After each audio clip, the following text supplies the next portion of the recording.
Hello, freak bitches. So, you saw the UFC this weekend. Did you see where I fucked up and I interviewed Daniel Cormier after he had been knocked out? Yeah. Dude, here's something that's like people think that somehow or another the UFC told me not to do that and I did it. Nobody said anything.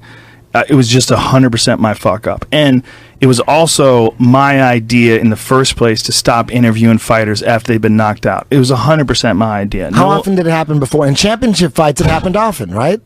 Almost always, whether a guy got knocked out or TKO'd or submitted or lost a decision, I would interview the winner and I would interview the loser. Every time? Every time. Okay, so it's normal. Unless they ran out of the cage, which has happened before. Yeah, I get it. So you were just running on instincts? This is what happened.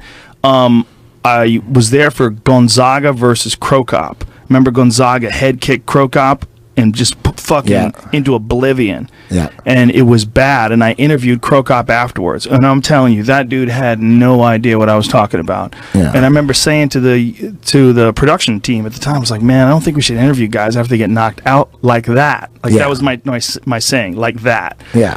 And then the one time it happened again was with Alistair. And after when Alistair Overeem fought Stipe Miocic and he remembered this guillotine that didn't really happen, he remembered Stipe tapping rather, and it didn't really happen. I was like, this poor guy, like he really has this memory in his head, and it's just not correct because he just got knocked the fuck out. He got knocked unconscious on television, like completely flatlined. And then a few minutes later, I'm asking him to be coherent. I'm like, I don't think it's fair. So it was my idea to stop doing this, and the UFC agreed. So it's not like they said we got to stop doing it, and I violated my own idea, and I just did it on. This is what happened after the fight was over. First of all, the fight was crazy, shocking how violent the ending was, because John really did fucking hate Daniel, and Daniel I think really did hate John, or at least had real anger. There was real emotions with these guys. It was insane. It was intense. When John landed that fucking head kick and you saw him moving in for the kill, and then he stopped him right in front of us. He got on top of him and just blasted him. It was like right there. I remember looking over and I'm like, Jesus. He was just dropping bombs. How close to you? Like real close to you? It was pretty close if I remember correctly. I want to say it was like right off to my right if I remember correctly. But you had a good look at it? I had a real good look at it. Yeah, I mean, obviously I'm cage side. I got a good look at everything, but I had a real good look at that. It was intense. It was intense, and it was also I felt like there was a couple shots too many. So I remember being stunned, like, oh. I'm a big fan of John Jones, but I'm also a big fan of Daniel, and I'm a fan of both of them. I know they don't like each other, but I like both of them. I like them independently. I can't help the fact they're enemies, but I love hanging out with John, and I love hanging out with Daniel. I love doing commentary with Daniel. I love that guy. So I would never do anything to make him look bad. I was in shock. He was confused because he got knocked out. So he was confused that why the fight was stopped. And so he was mad that they stopped the fight because he just didn't understand because he just been KO'd. So he was arguing with Big John. I didn't hear the exact words. Then he was arguing with Dana. I didn't hear the exact words of that either. But Dana was in front of me. You got to realize, when a KO like that happens in a world championship fight and you're standing in the octagon, you're surrounded by all these people screaming and cheering. The fucking noise is so loud. It's hard to figure out what the fuck is happening. So I couldn't figure out what Daniel and Dana were arguing about, but Dana's whole head was red. He was like, that fight was amazing. You fought your heart out. Like, I couldn't tell exactly what he said. Like, you'd hold your head up high. It was a great fight. That kind of stuff. But I think Daniel was still trying to figure out why the fight was stopped because it just had happened. He'd just woken up. Then he realized he got head kicked, and then he was really sad, and then he was upset. And I went to go talk to him, and literally as I'm going to talk to him, he's turning to me, and I have the microphone. I'm like, why am I interviewing him after he got knocked out? What the fuck is wrong with me? Like, I don't even realize what I was doing. I was just in shock almost. Like, I went on instinct, and I'm interviewing him. If I had a chance to stop and think, I should have been like, oh yeah, he's been KO'd, don't do it. So in the middle of me even talking to him, I say, normally I don't like to interview fighters after they've been knocked out, but it's just like I was stuck. I was already there talking to him, and I didn't want to leave and walk away from him. And I really do care about that guy a great deal, and I just watched him get knocked out, and now I watch him, his heart's pouring out, and he's crying. You know, when he was realizing that he got knocked out and he lost the fight, it was all awful. And so I put it was haunting me all night. Nobody had said anything. Nobody from the UFC got mad at me. No one said anything to me. There was just me thinking, why did I do that? Like, why did I interview him? I shouldn't have interviewed him. Even though we used to do it for every fight.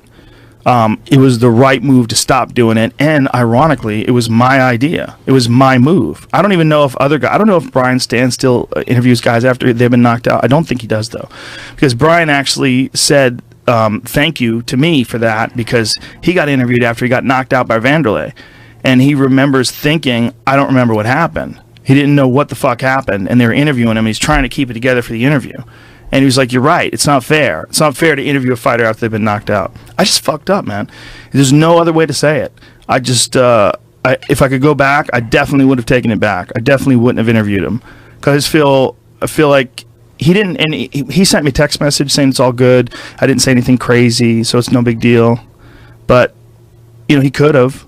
You know, he could have said, I never got stopped. I could have said, you know, you don't think anything. Like, if somebody doesn't explain to him well enough what happened, and then it takes a few seconds and you forget again. That's the other thing about guys who've been knocked out. Like, say if I got knocked out and I ask you, Eddie, what happened? And you said, oh, this dude just punched you in your jaw and knocked you out. I'd be like, no way. Hey, man, what happened? Like, a few seconds later, you start asking again. When you get knocked out, it's real weird. So, it's a huge fuck up on my part, but I was in shock, honestly. It was so ferocious. The final barrage was so ferocious. And it was the way John did it when he heard him. Once he knew he heard him, he just started going after him. And one of the spookiest things that he did was the way he tripped him. You see the way he tripped him?